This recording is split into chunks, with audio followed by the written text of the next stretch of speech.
ACN news के सभी दर्शकों का स्वागत है। मैं हूं गणेश अग्रवाल और आप देख रहे हैं दमोह जिले की खबरें। दमोह जिला मुख्यालय पर 25 फरवरी रविवार को परम पूज्य आचार्य श्री विद्यासागर जी महाराज के समतापूर्ण समाधि के पश्चात विनयाञ्जलि सभाओं का आयोजन किया गया। इस अवसर पर दमोह जिला पंचायत अध्यक्ष प्रतिनिधि कांग्रेस नेता गौरव पटेल ने भी नोहटा, अभाना, जवेरा, घटेरा और रोण में पहुँच करके इन विनयाञ्जलि सभाओं में अपनी हिस्सेदारी की और इसके साथ ही उन्होंने परम पूज्य आचार्य विद्यासागर जी महाराज को भारत रत्न उपाधि से विभूषित किए जाने की भी मांग की। Bureau report, ACN news. ऐसे संत महासंत 1001, 1008 परम श्रद्धेय श्री आचार्य विद्यासागर जी महाराज के पावन चरणों में अपनी कृत्यांजलि कहूँ, विनयाञ्जलि कहूँ, श्रद्धांजलि कहूँ, शब्द नहीं है। ऐसे आचार्य श्री के प्रति हम अपने आप को गर्व महसूस करते हैं कि उनके श्री चरणों का आशीर्वाद कई बार प्राप्त होने का अवसर मिला और ऐसी सदी में हमें भी जन्म मिला जैसे ऐसे महान संत जिन्हें हमें देखने का, सुनने का और महसूस करने का अवसर मिला। 5 यम जो हमारे सत्य, असत्य, परिमेय, अपरिग्रह, अहिंसा, उन शिक्षाओं को सीखने की आवश्यकता है और अपने जीवन में उतारने की आवश्यकता है।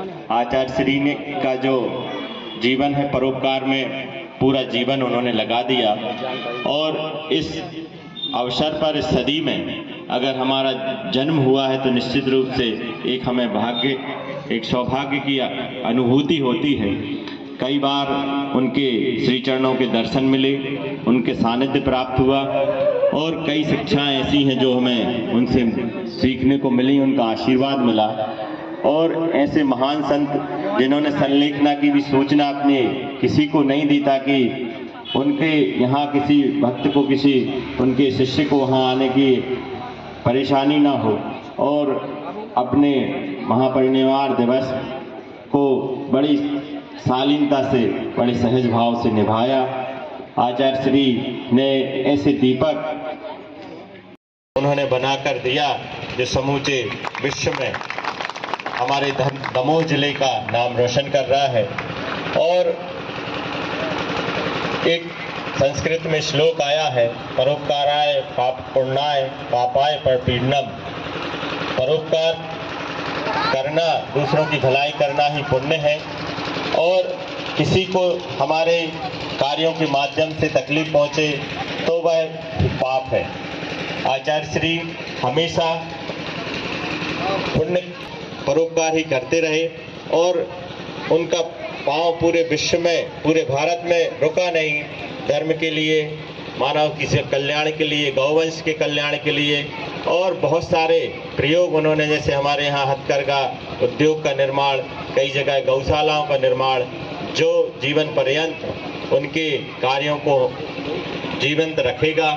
निश्चित रूप से वह देह के रूप में आज हमारे बीच में भले ना हो, लेकिन हमें कहीं ना कहीं हमने आत्मिक रूप से वह आशीर्वाद दे रहे हैं हमारे बीच में, अपने उपदेशों के माध्यम से हमेशा जीवंत रहेंगे और तैयार करें। और वास्तव में भी भारत रत्न अगर उनको मिलता है तो भारत रत्न की भी गरिमा बढ़ेगी कि ऐसे संत को हम अपने भारत में भारत रत्न से नवाज पाए। धन्यवाद। बिल्कुल ठीक कहा भैया आपने कि भारत रत्न की गरिमा बढ़ेगी ऐसे संत को यदि भारत समाज तो रहेगी। समस्त जनप्रतिनिधियों से, किसी भी पार्टी के हो, सभी से ये निवेदन है कि आपका हमें भरपूर सहयोग मिले और इस रत्न से वो अलंकृत हो। वैसे उनको रत्नों से कोई प्राप्त नहीं, मतलब है सरोकार नहीं है, सारी उपाधि समस्त प्रकार के उनको विशेषणों से परे हैं, फिर भी हमारा एक कर्तव्य बनता है कि उन्हें से ये रत्न मिले। मैं ससम्मान आदरणीय जुगल भाई से निवेदन। आज पूरे भारतवर्ष में परम श्रद्धेय श्री श्री 108 विद्यासागर जी महाराज के लिए पूरे भारतवर्ष में और समूचे विश्व में विनयाञ्जलि अर्पित की जा रही है। उसी क्रम में हम सभी साथियों ने अभाना, नोहटा, घटेरा, जवेरा, रोण सहित सभी जगह विनयाञ्जलि के कार्यक्रम जो मुख्य रूप से जैन समाज के द्वारा और सकल समाजों के द्वारा रखे गए थे उनमें सम्मिलित होने का अवसर मिला है। आचार्य श्री के चरणों में हम सभी ने अपने को जो श्रद्धा सुमन अर्पित किए हैं और ऐसे महान संत जिन्होंने भारत की ध्वजा पताका को समूचे विश्व में धर्म ध्वजा को लहराया और हमें उनके आत्मसात करने का हमें भी अवसर मिला, उनके उपदेशों को सुनने का हम सभी को अवसर मिला। ऐसे महान संतों को आपके माध्यम से उनके श्री चरणों में पुनः से बारंबार अपनी श्रद्धा सुमन अर्पित करता हूं और यह मांग करते हैं हम सभी लोग कि ऐसे महान संत के लिए भारत रत्न के पुरस्कार से नवाजा जाए ताकि भारत रत्न की भी गरिमा ऐसे संतों को मिलकर बढ़ सके।